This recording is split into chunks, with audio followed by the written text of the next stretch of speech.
grain flood in American harvest stories. The call came at 4:47 in the morning. Nora Callahan pulled on her boots in the dark and drove the quarter-mile to the low field in her father's old pickup without knowing yet what she was going to find. She found grain, not a little grain, not a manageable spill she could shovel into a pile and deal with after breakfast. 90 tons of it, mixed corn and soybean and milo and wheat, spread across 3 acres of her lowest pasture in a shallow lake of flood water that had overflowed from the Hendricks elevator 6 hours earlier when a drainage pipe failed and a storage bin lost its foundation on the east wall. The grain had come down the natural grade of the field in the dark, quiet as water, and by the time anyone noticed, it had settled into every low spot and tire rut and old furrow in the pasture, like it had been poured there on purpose. Nora stood at the edge of it in the gray pre-dawn with her phone to her ear, and a representative from the Hendricks elevator on the other end of the line. He was sorry, he said, very sorry. They would send a crew out that morning. Vacuum trucks, front-end loaders, whatever it took. They would have the field cleared within a week, and they would cover the cost of any damage to the pasture surface. Nora looked out at 3 acres of her father's land covered in wet grain, glowing faintly in the first gray light. She told him to leave it. The representative went quiet for a moment. He asked if she was sure. She said she was. He told her the grain was a total loss, mixed species, flood contaminated, completely unsellable. She said she understood. He told her that leaving it would likely cause a rodent problem and potentially compromise the pasture grass beneath it. She said she'd deal with that. He asked her one more time if she was certain she didn't want them to send the crew. She was certain. She hung up and stood there in the dark for a long time, looking at 90 tons of grain nobody wanted, sitting on 3 acres she couldn't afford to leave idle, and she started to think. If you believe that most opportunity arrives looking like somebody else's problem, stay with this one. It's worth the whole story. And before we go any further, tell us where you're watching from. Drop your location in the comments. We read every single one. Nora Callahan was 31 years old and had been running the family's cattle operation alone for 3 years, since her father Earl passed from a heart attack the spring after she'd come back from 2 years working agricultural logistics for a regional co-op. She'd come back to help him for what she thought would be 1 season. She stayed because there was nobody else and because the land was the land, and she wasn't able to let it go any more than her father had been. Earl Callahan had run 80 head of beef cattle on 200 acres of mixed pasture and hay ground in the river bottom, outside a town called Millhaven that most GPS systems still didn't recognize. He'd been a careful man, not an ambitious one. He'd kept the operation solvent through drought years and flood years, and the price crashes of the late 90s by doing the same thing every careful farmer does, which is spend less than you make and fix things before they break and never borrow more than the land can pay back in a reasonable season. When Nora took over, she kept 40 head. The rest she sold to cover the estate costs and 2 outstanding equipment loans she hadn't known about until she sat down with the accountant. 40 head was manageable. It wasn't comfortable, but it was manageable. The thing that made it uncomfortable every single month was feed. Feed costs had been climbing for 3 years running. Corn prices, soybean meal, hay, the supplements her father had bought from the co-op at prices that no longer existed. Nora had run the numbers so many times she'd stopped needing paper. She knew them the way you know a phone number you've dialed too often. Feed was 60% of her operating cost. On a 40-head operation with modest pasture production, that left margins thin enough that 1 bad month could put her behind in a way that took 3 good months to recover from. She'd tried everything reasonable. Rotational grazing to extend pasture life, a small hay lease on a neighbor's ground to cut her purchased hay costs. A mineral program a livestock nutritionist at the extension office had recommended that was supposed to improve feed conversion rates and had modestly, but not enough to move the number she kept coming back to. She needed a cheaper feed source, or a better one, or ideally both. She hadn't found either. Her brother Marcus co-owned the property. He lived 2 hours away and worked in commercial real estate and came out 4 or 5 times a year to check on things and occasionally to remind Nora that selling the East 60 acres would solve most of her financial problems in one afternoon. She never agreed. They had an understanding about it, which was that he brought it up, and she didn't respond, and eventually they talked about something else. When Nora called Marcus the morning of the flood to tell him what had happened, his first question was whether the elevator company was going to pay for the damage. His second question was why she'd told them not to send the cleanup crew. She said she wasn't sure yet. He told her that was not an answer. She told him she'd call him back. The Hendricks elevator was 3/4 of a mile up the county road and had been there since 1958. It was a mid-sized operation, not the largest in the county, not the smallest, the kind of facility that handled grain from a dozen local farms through harvest season and held it in storage through winter for managed delivery to buyers. The flood had been building for 2 days before it reached the elevator's drainage threshold. A clay tile line that should have been replaced years earlier finally gave way under the pressure, and when the east bin's concrete footer shifted, the seal on the lower access door failed, and approximately 90 tons of mixed grain that had been stored in various stages of commingling came out with the water.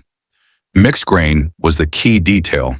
The elevator stored corn and soybeans and wheat and grain sorghum in separate bins, but the flood had pushed water through the connecting drainage channels, and the grain that washed out was a blend of everything in the lower storage tier. Commercially, mixed grain was worthless. Grain buyers paid for purity and consistency. A truckload of corn that was 12% soybean was not corn and not soybean, and not something any commercial buyer would price at anything above salvage. The elevator company's insurance would cover their loss. The grain itself was categorized as a write-off before the water had finished draining. Nora knew all of this.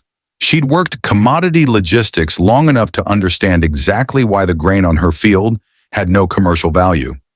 She also knew something else, which was that her cattle were standing in a dry lot 200 yards away, eating purchased corn at prices that had gone up 18% in the last 14 months. She did not call the cleanup crew. She walked the field instead. For 3 days, she walked it every morning before the rest of the day started. The water drained in the first 24 hours, leaving the grain sitting in a mat across the pasture surface, 2 to 4 inches deep in most places, deeper in the low spots. It smelled the way wet grain smells, which is not unpleasant. A kind of yeasty, slightly sweet heaviness in the air that she'd grown up around without ever thinking much about. On the third day, she noticed something. The smell had changed, not badly, not rotten, differently. The yeasty note had deepened, and there was something sharper underneath it, something almost tangy, the kind of smell you associate with sourdough, or the inside of a good brewery, or the fermentation crocks her grandmother used to keep in the cellar. She pulled on a glove and pushed her hand into the mat of grain in the low spot at the north end of the field. The grain was warm, not ambient temperature warm, actively warm, the way a compost pile is warm, the way something is warm when something is happening inside it. She took a sample in a mason jar, drove to the county extension office, and asked to speak to whoever handled livestock nutrition. That person was Dr. Sandra Okafor. Dr. Okafor was 55 years old and had spent 28 years advising livestock operations across 4 counties on nutrition, feed management, and animal health. She was thorough, careful, and not given to encouraging ideas she didn't think would work. She looked at Nora's mason jar for a long moment before she spoke. "What you've got here is natural lactic acid fermentation," she said. "Lactobacillus bacteria occurring naturally in the environment have started to colonize the grain. It happens whenever wet grain sits long enough in the right temperature range." She said it as if she was identifying a weed, informative but not exciting. Nora asked if that was useful. Dr. Okafor said it could be. Fermented grain had real nutritional advantages for livestock. The fermentation process broke down phytic acid, a compound naturally present in grain that blocked the absorption of phosphorus and other minerals. Fermented grain was more bioavailable than dry grain, meaning animals extracted more nutrition per pound consumed. It also introduced beneficial lactic acid bacteria into the gut, which could improve digestion and reduce the kind of subclinical gut stress that cost operations money and slow gains and inconsistent performance. Then she said the thing Nora had been expecting her to say. The problem, Dr. Okafor told her, was consistency. Natural fermentation was variable. Temperature swings, different microbial populations, variations in the grain mix, all of it produced batches that fermented differently. A livestock operation needed predictable feed. Inconsistent fermented grain could cause digestive upset, variable intake, and exactly the kind of performance inconsistency that made farmers stop trusting a product after 2 deliveries. What you've got in that jar, Dr. Okafor said, might be useful for your own cattle. Whether you can make it useful for anyone else is a different question. Nora thanked her and drove home. She started feeding the fermented grain to her own cattle the following week. The first problem arrived before the end of the month. The fermentation in the low spot at the north end of the field was progressing well. The grain smelled right, the pH was dropping the way Dr. Okafor had told her it should, and her cattle were eating it without hesitation, which was more than she could say for some of the purchased supplements she'd tried over the years. But the grain in the higher areas of the field, where the water had been shallower and the mat was thinner, was fermenting differently. The smell was off, not dangerously off, but not the clean, tangy note she'd gotten from the low spot. It was musky and uneven, and when she tested a handful, her cattle walked away from it, which was the most direct feedback livestock ever gave you about feed quality. She called Dr. Okafor. Dr. Okafor told her what she'd suspected. The fermentation in the thinner areas had gotten too much oxygen exposure, and the wrong bacteria had established first. Instead of lactobacillus dominating the process, mold organisms had gotten a foothold, and the fermentation had gone off before the beneficial bacteria could acidify the environment enough to crowd them out. The fix, she said, was covering fermentation batches to limit oxygen exposure from the start and inoculating them with a reliable lactobacillus starter culture rather than relying on whatever bacteria happened to be in the air. She gave Nora the name of a feed additive supplier who sold commercial-grade lactobacillus starter cultures to large-scale fermentation operations. Nora ordered a case.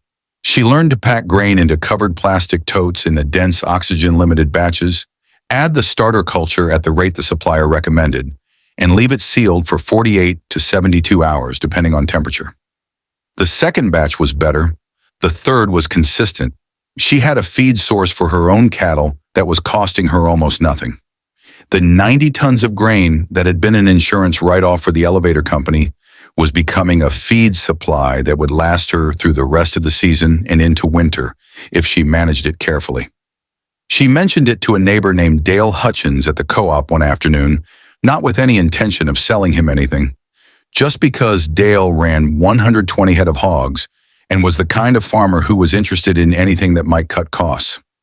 Dale asked if he could try a batch. She sold him 400 pounds at $40 per hundredweight, half what he was paying for his commercial hog ration. Dale's hogs ate it without a single hesitation. He called her back 2 weeks later. His hogs were gaining weight faster than they had in 2 years. Not dramatically faster, incrementally faster, the kind of difference you noticed in the weekly weigh records rather than by looking at them in the pen. He wanted more. He wanted to know if she could supply him through the whole feeding season. He wanted to know if she could supply him at the same price. That question was the second problem. She could supply Dale through the season. She had the grain. She had the process. What she didn't have was the legal standing to sell animal feed commercially in the state without a commercial feed license. Something she hadn't thought about when she sold him that first 400 pounds out of the back of her truck and took cash for it. The State Department of Agriculture had a licensing requirement for any person or operation selling commercially formulated animal feed, and fermented grains sold as a feed product fell squarely under that requirement. She almost didn't look it up. It would have been easier not to. She looked it up. The licensing process took 6 weeks, required a lab analysis of her fermented product's nutritional profile, and cost $340 in filing fees. It was not complicated. It was just slow, and slow meant 6 weeks of Dale Hutchins buying his hog ration somewhere else while she waited.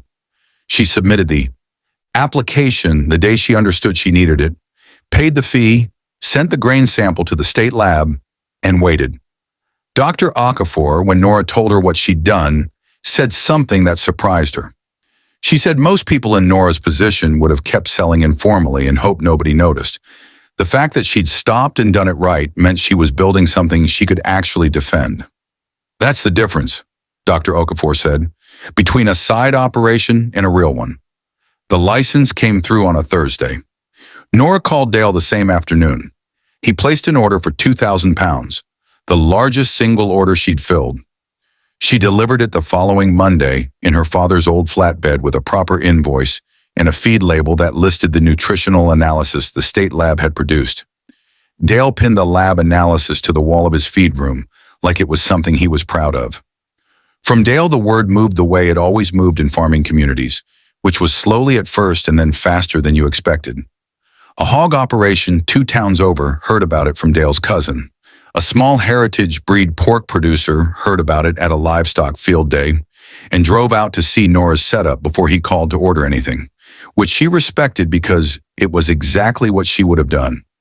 A pasture-raised poultry operation heard about it from the heritage pork producer and asked whether fermented grain worked for chickens the same way it worked for hogs. It did. Dr. Okafor helped her adjust the starter-culture ratio and fermentation time for poultry applications, which required a finer grind and a shorter ferment than the hog batches. Nora bought a small hammer mill from an estate sale for $800 and started producing a poultry-specific fermented grain ration that she sold separately from her livestock product. The third problem arrived that winter. She ran out of grain. Not exactly out. She still had 15 tons in the field, but the cold had slowed the fermentation process significantly, and she was producing batches more slowly than her growing customer list was consuming them. She'd built accounts she couldn't fully supply. The professional version of this problem, she understood, was scaling production. The practical version of this problem was that she didn't have a reliable grain source now that the flooded elevator stock was depleting. She called the Hendricks elevator. The conversation lasted 40 minutes. What Nora proposed was a standing arrangement to purchase the elevator's damaged, mixed, or off-grade grain at salvage pricing, the kind of grain that costs the elevator money to dispose of and that no commercial buyer would touch. The elevator manager, a man named Gary Hendricks, was quiet for a long moment after she explained what she was doing with it. Then he said he had 3 bins of mixed off-grade corn and milo from the previous harvest that had been sitting because he couldn't find a buyer at any price. She could have it for the cost of loading and delivery. That conversation solved the grain problem and created the business model at the same time. Nora Callahan was not just a fermented feed producer, she was a salvage grain processor. Every bin of unsellable mixed grain at every elevator within 60 miles was now potential raw material. She started calling elevators systematically, explaining what she did, asking what they had that they couldn't move. Most of them had something. All of them were paying to dispose of it or holding it at a carrying cost while they looked for buyers who weren't coming. She crossed 6 figures in revenue in the middle of her second year of operation, not from a single sale, not from a single account, but from the accumulation of Dale Hutchins and the heritage pork producer and the poultry operation and 7 more livestock accounts spread across 2 counties. All of them buying a fermented feed product that improved their animals' gut health and cost them less per pound than their previous commercial ration. Marcus drove out that fall for what had become his semi-annual visit. He stood in the field where the grain flood had settled 2 years earlier. The pasture grass had grown back through the remaining grain residue and was actually thicker than it had been before, a detail Dr. Okafor had predicted, and Nora had noted without fully believing until she saw it. Marcus looked at the covered fermentation totes lined up along the equipment shed wall at the hammer mill, at the delivery schedule on the whiteboard inside the shed door. He didn't say much. Marcus was not a man who made a lot of room for being wrong. But before he got in his car to drive back, he said one thing that was the closest he was ever going to come to what Nora knew he actually thought. He said he was glad she hadn't let them send the cleanup crew. Nora said she knew. She said it quietly without making anything of it, because that was how you accepted something from Marcus and kept him coming back. Her own cattle that winter were on a full fermented grain ration. Her feed costs were down 44% from the year before. She'd stood in the dark looking at a flooded field and told an elevator representative to leave 90 tons of mixed grain exactly where it was. Her cattle's weight gain records for the season were the best she'd kept since her father had run the operation, which she thought about sometimes while she walked the field in the morning the way she'd walked it since that first week after the flood, looking at what was there rather than what she expected to find. Her father had walked the same field the same way for 40 years. She thought he would have understood what she'd seen in that grain before she fully understood it herself. He'd been the kind of man who fixed things instead of replacing them, who believed most discarded things still had use in them if you were patient enough to look. She'd learned that from watching him, without knowing she was learning it, the way you absorb the most important things from people before you understand that they're teaching you. The flood hadn't given her a business. It had given her a starting point. The business came from staying long enough to smell the difference in the grain on the third morning, from calling Dr. Okafor instead of assuming she already knew enough, from stopping to get the license when it would have been easier to keep going without one, from calling Gary Hendricks at the elevator and proposing a deal that solved his problem while it solved hers. None of those things required money she didn't have or expertise she'd been trained for. They required paying attention, the patient, unglamorous, daily work of looking at what was actually there instead of what everyone else had already decided it was. The trucks still come. Not flood trucks now. Elevator trucks, farm trucks, sometimes a flatbed from a grain broker, 2 counties over who'd heard about the woman in Millhaven who turned unsellable grain into something livestock operations drove an hour to buy. They back down the field road and unload what nobody else wanted, and Nora adds it to the inventory in her head. The one she keeps the way her father kept the farm in his, running the numbers and the timing and the accounts without needing to write them down. Most of what she works with, everyone else already gave up on. That's the part she's never tired of. If this story found you, we'd love to know about it. Tell us in the comments where you're watching from, and if you've ever turned something that looked like a loss into something worth keeping, share it below. We read everyone, and if you want more stories like this one, subscribe. We put a new one out every week, and they're always about ordinary people who paid attention when everyone else had already moved on.